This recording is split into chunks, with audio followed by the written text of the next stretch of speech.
Lesson 11 air around us. इस chapter में बच्चों इसके पहले हम देख चुके थे कि एयर हमारे लिए कितना ज़रूरी है, और साथ ही साथ जितने भी लिविंग थिंग्स होते हैं उनको एयर की ज़रूरत पड़ती है।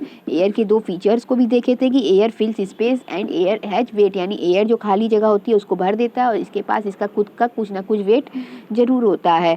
साथ ही देखे थे कि एयर के अलग अलग फॉर्म होते हैं, जिसमें हम देखे थे विंड के बारे में, स्टॉर्म के बारे में और ब्रीज के बारे में, कि किस हवा को हम ब्रीज कहेंगे, किस हवा को हम स्टॉर्म कहेंगे। तो इन सभी चीज़ों को हम पिछली वीडियो में कवर कर चुके हैं, जिसके रिलेटेड यदि आप नहीं देखे हैं, यदि आपको इससे रिलेटेड कोई भी परेशानी है तो आप उसे इसके पहले की वीडियो में देख सकते हैं। तो आज हम देखेंगे एयर हेल्प्स अस, यानी एयर हमें किस तरीके से हमारी मदद करता है, एयर किस तरीके से हमको हेल्प करता है, आज हम इसको देखेंगे। तो चलिए स्टार्ट करते हैं आज की वीडियो।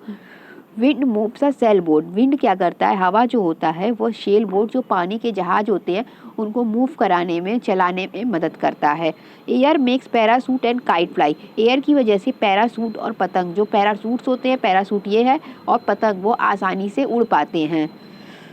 अगला देखिए, wind mill, wind move the blade of wind mill. Wind mill का जो ब्लेड होता है वह विंड हवा की वजह से ही मूव करता है। जो विंड मिल का ये विंड मिल का डायग्राम जना हुआ है, तो इसके ब्लेड बने हुए हैं, ये सब इसके ब्लेड बने हुए हैं। ये किसकी वजह से मूव करते हैं, जब हवा चलती है तो उसकी वजह से ये मूव करते हैं। और यहाँ पे एक विंड मिल का यूज़ दिया हुआ है, इसको भी देख लीजिए। Windmill are use to draw water from well.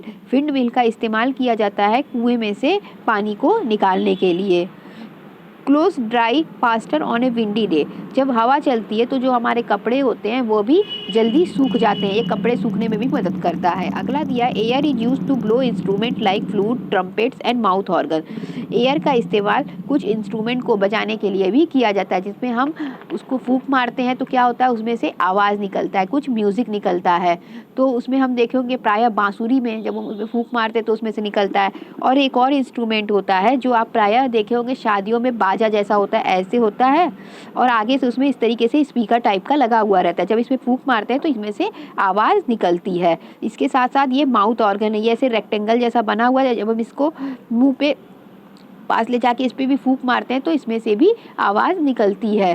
तो ये सभी म्यूजिकल इंस्ट्रूमेंट को बजाने के लिए भी एयर की ज़रूरत पड़ती है। और एक देख लेते हैं, air is needed for burning. और साथ ही साथ यदि हमें कोई भी चीज़ जलाना हो तो भी हमें एयर की ज़रूरत है।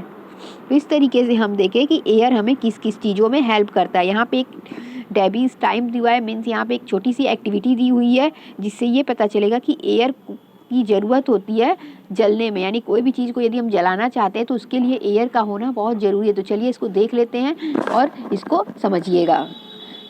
Take the help of your teacher to cover a burning candle with a glass jar. दिया है कि आपको क्या करना है कि 2 मोमबत्ती ले लेनी है और एक ग्लास का जार ले लेना है, ठीक है। और इसमें आप अपने पेरेंट्स, टीचर की मदद लेकर ही करेंगे।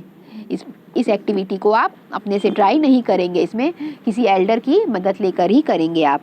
Observe what happens. तो आपको क्या देखने को मिलेगा, सबसे पहले क्या करना है, आपको 2 कैंडल जला लेनी है और एक ग्लास का जार ले लेना है, ठीक है।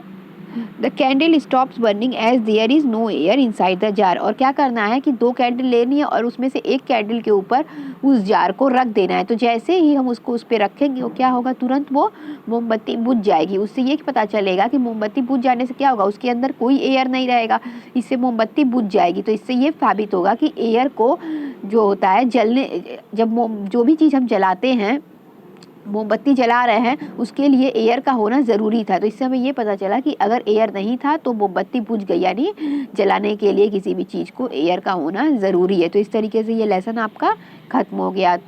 तो थैंक यू।